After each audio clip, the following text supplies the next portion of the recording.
മലപ്പുറം എളങ്കൂരിൽ യുവതിയെ ഭർതൃവീട്ടിൽ തൂങ്ങിമരിച്ച നിലയിൽ കണ്ടെത്തിയ സംഭവത്തിൽ ഭർത്താവ് പ്രബിനെ ഇന്ന് കോടതിയിൽ ഹാജരാക്കും. പ്രബിന് എതിരെ ആത്മഹത്യാ പ്രേരണ, ഗാർഹിക പീഡനം തുടങ്ങിയ വകുപ്പുകൾ കൂടി ചുമത്തിയിട്ടുണ്ട്.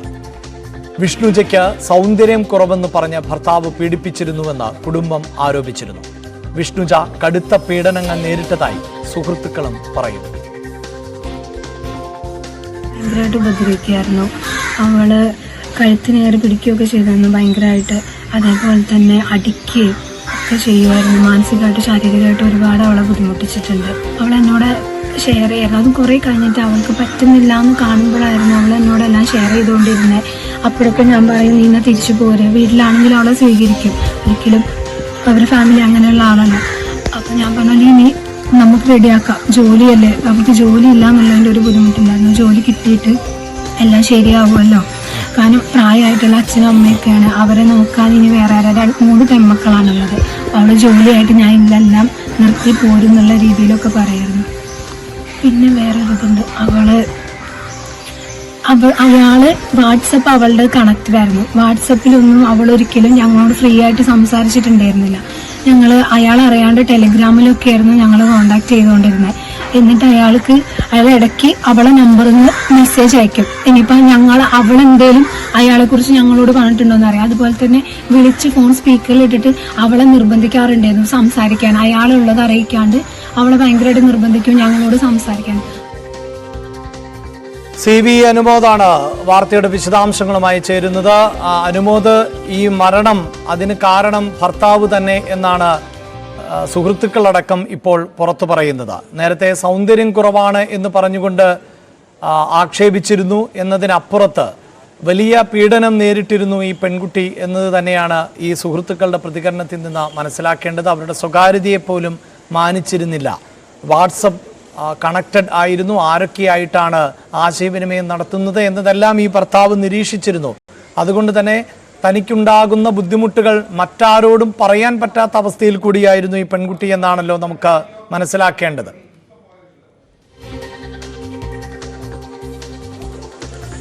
അഭിലാഷ്, തീർച്ചയായിട്ടും ഈ പെൺകുട്ടി അകപ്പെട്ടത് വലിയ ഒരു ദുരിതത്തിൽ തന്നെയാണ് എന്ന് വ്യക്തമാക്കുന്നതാണ് ആ കൂട്ടുകാരിയുടെ വാക്കുകൾ. തനിക്ക് സ്വകാര്യമായിട്ടുള്ള ദുഃഖം പോലും ഒരാളോട് പങ്കുവെക്കാൻ കഴിയാതെ സദാസമയം നിരീക്ഷിച്ചു കൊണ്ടിരിക്കുന്ന ഒരു ഭർത്താവും അതിനോടൊപ്പം തന്നെ മൃഗീയമായ തോതിൽ പീഡിപ്പിക്കുക, അധിക്ഷേപിക്കുക, അവഹേളിക്കുക തുടങ്ങി ഒരു പെൺകുട്ടിക്ക് സഹിക്കാൻ കഴിയുന്നതിൻ്റെ അപ്പുറത്ത് ആ ഒരു കുട്ടി ഈ കഴിഞ്ഞൊരു 1.25 വർഷം കൊണ്ട് അനുഭവിച്ചിട്ടുണ്ട് എന്ന് ഈ വാക്കുകൾ തന്നെ വ്യക്തമാക്കുന്നുണ്ട്. എന്നുണ്ടെങ്കിലും പോലീസിന്റെ ഭാഗത്തു നിന്നുള്ള നടപടികൾ പുരോഗമിക്കുകയാണ്. ഇപ്പോൾ നമ്മൾ കണ്ടത് പ്രതിയെ കോടതിയിൽ ഹാജരാക്കുവാൻ വേണ്ടി കൊണ്ടുപോകുന്നതിൻ്റെ ദൃശ്യങ്ങളാണ്. ഗാർഹിക പീഡനം, ഭർതൃപീഡനം, അതുപോലെ തന്നെ ഈ BNSന്റെ 85-ാം വകുപ്പ് പ്രകാരമുള്ള മറ്റ് കുറ്റങ്ങളും ഇയാൾക്കെതിരെ ചുമത്തിയിട്ടുണ്ട്. ജാമ്യമില്ലാ വകുപ്പുകളാണ് ഇയാൾക്കെതിരെ ചുമത്തിയിട്ടുള്ളത്. അല്പസമയത്തിനകം മഞ്ചേരി കോടതിയിലാണ് പ്രതിയെ ഹാജരാക്കുക. ഇയാളെ ഇന്ന് റിമാൻഡ് ചെയ്യുമെന്നാണ് പോലീസ് അറിയിച്ചിട്ടുള്ളത്. എന്നാണെങ്കിലും ഈ സംഭവിച്ചത് കഴിഞ്ഞ ദിവസങ്ങളിൽ സംഭവിച്ച ആത്മഹത്യ, ആ പെൺകുട്ടിയുടെ ആത്മഹത്യ ഇയാളുടെ കൊടിയ പീഡനത്തെ തുടർന്നാണെന്ന് വ്യക്തമാക്കുന്ന തെളിവുകൾ ഇതിനോടകം തന്നെ പോലീസിൻ്റെ ഭാഗത്തുനിന്നും പോലീസ് ശേഖരിച്ചിട്ടുണ്ട്. അതിൽ ശാസ്ത്രീയ തെളിവുകളുണ്ട്, ഈ പെൺകുട്ടിയുടെ കൂട്ടുകാരികളുടെ മൊഴികളുണ്ട്. അത്തരത്തിലുള്ള കാര്യങ്ങളെല്ലാം ശേഖരിച്ചുകൊണ്ട് കൃത്യമായ ഈ ഒരു പ്രതിയെ കോടതിക്ക് മുമ്പിൽ ഹാജരാക്കി ഇയാൾക്ക് പരമാവധി ശിക്ഷ വാങ്ങിച്ചു കൊടുക്കാമെന്നതാണ് ഇപ്പോൾ മലപ്പുറം DSP ഭാഗത്തുനിന്നും ഉണ്ടായിരിക്കുന്നത്. എന്നെങ്കിലും പ്രതിയെ ഇപ്പോൾ കോടതിയിൽ ഹാജരാക്കുവാൻ വേണ്ടി മലപ്പുറം DSP ഓഫീസിൽ നിന്നും കൊണ്ടുപോയിരിക്കുന്നു. അതായത് ഇപ്പോൾ പ്രതിയെ പുറത്തേക്ക് കൊണ്ടുപോയതിന്റെ ദൃശ്യങ്ങളാണല്ലോ നമ്മൾ കണ്ടത്. ഇനിയിപ്പോൾ കോടതിയിൽ ഹാജരാക്കും, പിന്നീട് കൂടുതൽ വിശദമായൊക്കെ ചോദിക്കേണ്ടതുണ്ട് എന്നാണോ മനസ്സിലാക്കേണ്ടത്? ഈ കുടുംബത്തിന്റെ, അതായത് പ്രബിന്റെ കുടുംബവും ഇത് അറിഞ്ഞിരുന്നു.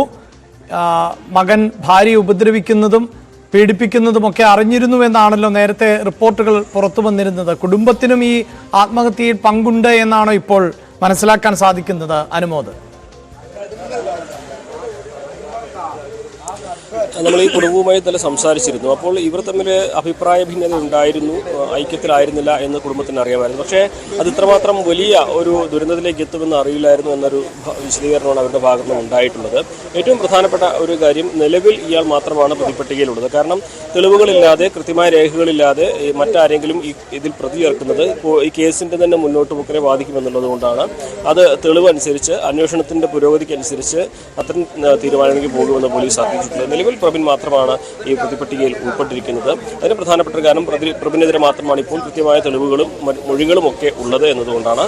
മാത്രമല്ല കുടുംബമാകട്ടെ ഇതിൽ അവർക്ക് ഈ വിഷയം ഇത്രമാത്രം ഗുരുതരമായിട്ട് മാറിയ കാര്യം അറിയില്ല എന്നൊരു നിലപാടാണ് അവർ സ്വീകരിച്ചിരിക്കുന്നത്. അവർ മാധ്യമങ്ങളോട് പ്രതികരിക്കാൻ താല്പര്യമില്ല എന്ന നിലപാടിലാണ് ഉള്ളത്. നിലവിലെ സാഹചര്യത്തിൽ പ്രബിൻ മാത്രമാണ് ഇപ്പോൾ പ്രതിപട്ടികയിൽ ഉള്ളത്. മറ്റ് കുടുംബാംഗങ്ങളെയും മറ്റും ഉൾപ്പെടുത്തുന്നത് അന്വേഷണ പുരോഗതിക്കുന്നതനുസരിച്ച് വരും ദിവസങ്ങളിലായിരിക്കും തീരുമാനിക്കുക. എന്തായാലും ഈ പെൺകുട്ടിയുടെ മരണം അത് ആത്മഹത്യയിലേക്ക് നയിച്ചത് ഭർത്താവിൻ്റെ പെരുമാറ്റം തന്നെയായിരുന്നു, പീഡനം തന്നെയായിരുന്നു എന്നാണ് പ്രാഥമികമായി മനസ്സിലാക്കാൻ സാധിക്കുന്നത്. പെൺകുട്ടിയുടെ സുഹൃത്തുക്കളടക്കം അത് സ്ഥിരീകരിക്കുന്ന തരത്തിലുള്ള പ്രതികരണങ്ങൾ ആണ് നൽകുന്നത്. വലിയ മനോവിഷമത്തിലായിരുന്നു ഈ പെൺകുട്ടി എന്നത് സുഹൃത്തുക്കൾ സ്ഥിരീകരിക്കുന്നുണ്ട്. സുഹൃത്തുക്കളോട് പോലും കൃത്യമായ ആശയവിനിമയം നടത്താൻ ഈ പെൺകുട്ടിക്ക് സാധിച്ചിരുന്നില്ല. കഴിഞ്ഞ ദിവസം പെൺകുട്ടിയുടെ അച്ഛൻ്റെ പ്രതികരണം പുറത്തു വന്നപ്പോഴും മകൾ പരാതി പറഞ്ഞിരുന്നു, സംസാരിക്കാം എന്ന് അച്ഛൻ പറഞ്ഞതാണ്. പക്ഷേ എല്ലാം ശരിയാകും, ഇടപെടേണ്ടതില്ല എന്ന നിലയിൽ ആയിരുന്നു മകൾ സംസാരിച്ചത് എന്നുള്ളതാണ്. ഇതിൽ നിന്നെല്ലാം പ്രാഥമികമായി നമുക്ക് വായിച്ചെടുക്കാൻ പറ്റുന്നത് പ്രബിൻ്റെ ഭാഗത്ത് നിന്ന് ഉണ്ടായ പെരുമാറ്റം തന്നെയാണ് ആത്മഹത്യയിലേക്ക് നയിച്ചത് എന്ന് തന്നെയാണ്. കോട്ടയം ഏറ്റുമാനൂരിൽ സംഘർഷത്തിനിടെ പരിക്കേറ്റ പോലീസ് ഉദ്യോഗസ്ഥൻ മരിച്ചു. മാഞ്ഞൂർ സ്വദേശി ശ്യാം പ്രസാദാണ് മരിച്ചത്. നിരവധി ക്രിമിനൽ കേസുകളിൽ പ്രതിയായ പെരുമ്പായിക്കോട് സ്വദേശി ജിബിൻ ജോർജിനെ പോലീസ് പിടികൂടി. തെള്ളകത്ത് തട്ടുകടയിലെ സംഘർഷത്തിനിടെയായിരുന്നു ആക്രമണം ഉണ്ടായത്. ശ്യാം പ്രസാദിന്റെ മൃതദേഹം പോസ്റ്റ്മോർട്ടത്തിനായി കൊണ്ടുപോയി. ജി ശ്രീജിത്താണ് വാർത്തയുടെ വിശദാംശങ്ങളുമായി ചേരുന്നത്. ശ്രീജിത്ത്, ഈ സംഘർഷത്തിന് കാരണം എന്തായിരുന്നു? മറ്റു വിവരങ്ങൾ, ഏത് തരത്തിലാണ് ഇങ്ങനെ ആക്രമിക്കപ്പെട്ടത്, എന്താണ് മറ്റു വിവരങ്ങൾ? ഈ പ്രദേശത്ത് 2 തട്ടുകടകൾ ഉണ്ടായിരുന്നു. ഇവർ തമ്മിലുള്ള ചെറിയ പ്രശ്നങ്ങൾ ഉണ്ടായിരുന്നു. ഇതിനിടെയാണ് ഈ ജിബിൻ ജോർജ് അവിടെ എത്തുകയും ഇതിൽ ഒരെണ്ണം പ്രവർത്തിച്ചാൽ മതി എന്ന നിലയിൽ സംസാരിക്കുകയും ചെയ്തു. അതൊരു ചെറിയ സംഘർഷത്തിലേക്ക് പോവുകയായിരുന്നു. ഈ സമയത്താണ് ഡ്യൂട്ടിയുമായി ബന്ധപ്പെട്ട് ഡ്യൂട്ടി കഴിഞ്ഞ് ഭക്ഷണം കഴിക്കാൻ എത്തിയതായിരുന്നു ഇയാൾ, ഈ പോലീസ് ഉദ്യോഗസ്ഥൻ ശ്യാം പ്രസാദ്. അതിനിടെയാണ് ഈ പ്രശ്നം പരിഹരിക്കാൻ ഈ കടക്കാരൻ പോലീസിന്റെ സഹായം തേടി. സ്വാഭാവികമായിട്ടും ഒരു പോലീസ് ഉദ്യോഗസ്ഥൻ എന്നുള്ള നിലയിൽ ഈ ശ്യാം പ്രസാദ് ഇടപെടുകയായിരുന്നു. ഇയാളുടെ ദൃശ്യങ്ങളടക്കം മൊബൈലിൽ ചിത്രീകരിക്കുകയും ചെയ്തു. ഇത് ചിത്രീകരിച്ചപ്പോഴാണ് വളരെ പ്രകോപനമുണ്ടായി ജിബിൻ ജോർജ് ഈ പോലീസ് ഉദ്യോഗസ്ഥനെ ആക്രമിക്കുന്നത്. ഇയാളുടെ അടിയേറ്റ് ഈ ഉദ്യോഗസ്ഥൻ നിലത്ത് വീണു. ആ സമയത്ത് നെഞ്ചിൽ ചവിട്ടുകയും ചെയ്തു. ഇതാണ് വളരെ ഗുരുതരമായ ഒരു പരിക്കിലേക്ക് പോയത്. ഈ സംഭവം നടന്ന ഉടൻ തന്നെ ഒരു പെട്രോളിംഗ് വാഹനം അതുവഴി പോയി. ഇത് ശ്യാം പ്രസാദ് ഈ വാഹനം തടഞ്ഞു നിർത്തി. ഈ വാഹനം കണ്ടപ്പോൾ തന്നെ ജിബിൻ ജോർജ് അവിടെ നിന്ന് ഓടി രക്ഷപ്പെടാൻ ശ്രമിച്ചിരുന്നു. ഇങ്ങനെ സംഭവം ഉണ്ടായത് അറിയിച്ചതോടെ ഈ പോലീസ് സംഘമാണ് ജിബിനെ അവിടെ നിന്ന് പിടികൂടിയത്. ജിബിനെ പിടികൂടി പോലീസ് ജീപ്പിലേക്ക് എത്തിച്ചപ്പോഴേക്കും ഈ പോലീസ് ജീപ്പിൽ ഇരുന്നിരുന്ന ഈ ശ്യാം പ്രസാദ് കുഴഞ്ഞ് അവിടെ ഇങ്ങനെ കിടക്കുന്നതാണ് കാണാൻ സാധിച്ചത്. ഉടൻ തന്നെ തൊട്ട് ആശുപത്രിയുടെ പടിക്കൽ തന്നെയാണ് സംഭവം ഉണ്ടാകുന്നത്. ആശുപത്രിയിലേക്ക് പ്രവേശിപ്പിച്ചു. പക്ഷെ അപ്പോഴേക്കും മരണം സംഭവിച്ചിട്ടുണ്ടായിരുന്നു. എന്തായാലും ജിബിന്റെ ഇൻക്വസ്റ്റ് നടപടികൾ പൂർത്തിയായിട്ടുണ്ട്. മൃതദേഹം കോട്ടയം മെഡിക്കൽ കോളേജിൽ എത്തിച്ചിട്ടുണ്ട്. അവിടെ പോസ്റ്റ്മോർട്ടം നടപടികൾ ആരംഭിക്കുകയാണ്. അതിനുശേഷം പോലീസ് ക്ലബിലും ഒപ്പം തന്നെ വെസ്റ്റ് പോലീസ് സ്റ്റേഷനിലെ ഉദ്യോഗസ്ഥനാണ് ഈ ശ്യാം പ്രസാദ്. അദ്ദേഹത്തിന്റെ മൃതദേഹം അവിടെയും പൊതുദർശനത്തിന് വെക്കും. തുടർന്നാണ് മാഞ്ഞൂരിലെ വീട്ടിൽ ഇന്ന് തന്നെ സംസ്കാരം ഉണ്ടാകുമെന്നാണ് ലഭ്യമാകുന്ന വിവരം. അഭിലാഷ്, വാർത്തയുടെ വിശദാംശങ്ങളാണ് ശ്രീജിത്ത് നൽകിയത്.